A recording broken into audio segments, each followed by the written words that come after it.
machiegni e Otit Mach TV. Nitie joma nosechako penjo kata jomoko manosechako go dhogi ka penjo ni ang'o momiyo Raila pok ogolo duonde kata Raila pok owuoyo e wach mar nek mar Albert Ojwang. Kinde duto wang'eyo ni ng'ato ka ng'ato wuoyo mana koseng'iyo tut mar gimodhi wuoyo no ero, kata koseng'eyo tiend gimodhi wuoyo no ero gi kaka weche dhi kata kaka investigation dhi mbele. Maeri nyaka sani eri wang'eyo ni Raila pok nogolo duonde.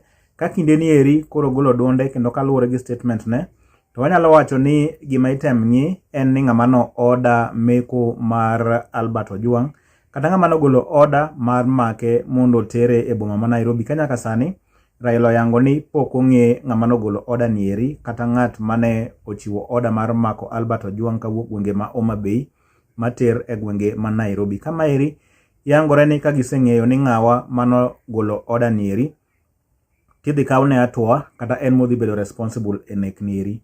Adani mondo wang'i statement mar Raila Amolo Odinga kata mowuok kuom Raila Amolo Odinga kaluwore ni ji nosebedo karito kata ji nosegolo duondgi mapek ka yango ni dak gisewinjo wach mowuok kuom Raila Amolo Odinga kaluwore gi wach ni eri.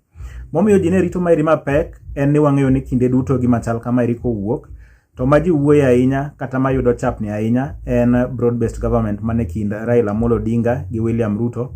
Ka nek aina ni eri kotimore to kinde duto chido mana nying ng'at mantiere e kom mar ker no ero ma en William Ruto makoro sani eri iyango ni en ma sirikande neko kata en ma sirikande kinde ni eri nego jopiny. Mak mana ni maeri en kes mopogore kaluwore no yang matut ne gima nomiyo mak Albert Ojwang ne en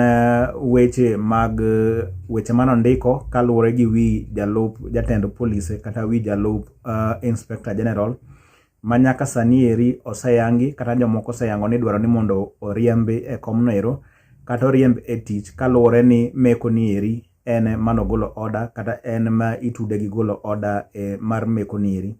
Mokwongo kapok asomo ni statement mar Raila Amolo Odinga, adani mondo arwaki jana mar Otit Mach. Ka in wendo ka eri kik wiyi wil moki subscribe. Ka in kodwa ka eri pile idiyo no like button e video ni eri, kinde midiyo like button miyo YouTube yudo signal ni video ni eri en mar onagi mang'eny kata video ni eri onagi mang'eny ohere kendo gimedo chore mbele kata gimedo choro ne onagi mamoko. Kamane morwa ka wayudo moko kuom onagi mapod onge kodwa ka eri kendo gibiro gi subscribe ka wabedo kwayudo kwa gomba ka kinde duto kaluwore ni maeri kende e channel mar siasa mar Dholuo maonge machielo mibiro yudo kamoro mopogore kode. Koro kinde ni eri kadhi achiel kachiel nyaka statement mowuok kuom Raila Amolo Odinga kaluwore gi wach mar nek mar Albert Ojwang. Adani mondo asome achiel kachiel koka watem ng'iyo kata watem leko matut matis e iye kaluwore gi gimowacho. Raila Amolo Odinga statement ne yango kama eri.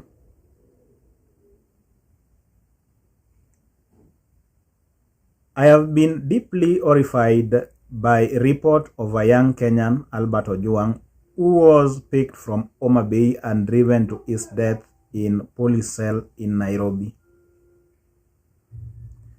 I have been deeply horrified by a report of a young Kenyan, Albert Ojwang, who was picked from Homa Bay and driven to his death in police cell in Nairobi over alleged offensive social media post about senior police officer. Kiwinjo kanyo oyango maber ni Albert Ojwang nomaki kaluwore gi allegation mar gima nondiko e wi achiel kuom obila madongo dongo kata achiel kuom jotelo mag obila go eko. So far nobody knows who gave the order for Mr. Ojwang to be arrested and ferried all the way to Nairobi, and yet that person should be answering to Kenyans.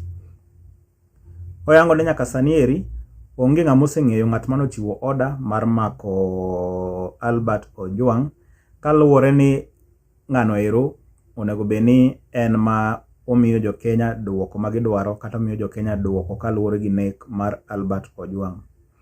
Mr. Ojwang now joined a horrifying long list of young and defenseless Kenyans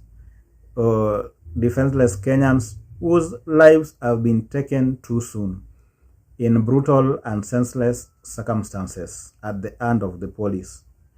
Oyango ni Ojwang koro donji list mar ng'eny jo Kenya matindo tindo ngimagi osewito ngimagi kaluwore gi mak mar obila kata ka luwore gi lwet obila mag sawita ngimagi.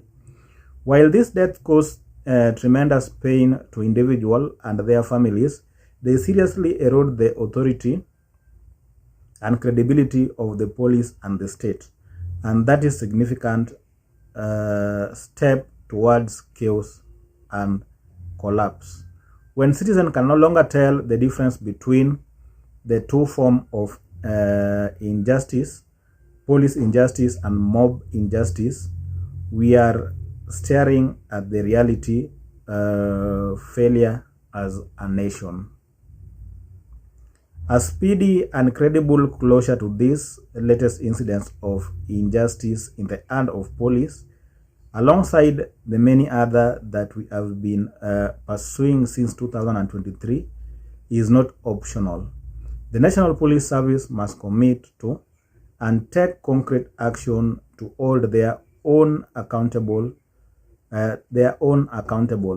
beginning with the senseless death of Albert Ojwang.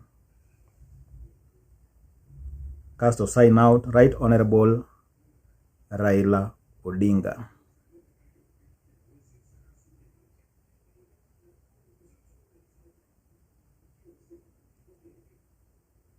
Manero statement mowuok kuom Raila Amolo Odinga kaluwore gi nek mar Albert Ojwang, kaluwore ni ji noserito winjo mawuok kuome, kata ji nosebedo ka penjo gimomiyo pok ogolo duonde nyaka sani.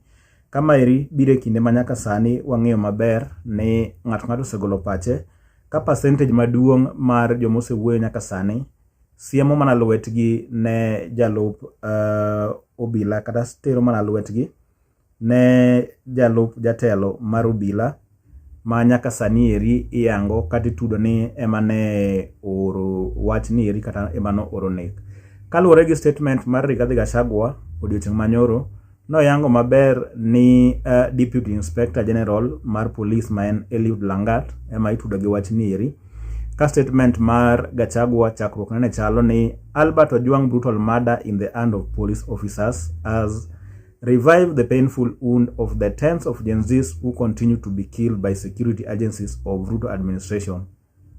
In the strongest term possible, I condemn this cowardly act by the killer and call for speedy investigation. Culprit must be brought to book. The Deputy Inspector General of Police, Mr. Eliud Langat, is the complainant and the one who ordered the arrest of the alleged crime that Ojwang committed of making a fair comment on social media account on Mr. Eliud Langat. He must take full responsibility for his murder. Kaluwore Gachagua to Eliud Langat ema onego Albert Ojwang, kata ema ogolo order mar meko mar Albert Ojwang, monego beno kawo responsibility ni eri, kata en makoro onego beni ongiso jo Kenya gima otimore e wi nek mar Albert Ojwang. Bedo kodwa marwa en manyo ni manyien, ka in wendo kik wiyi wil moki subscribe to waromo kodi story machielo kendo.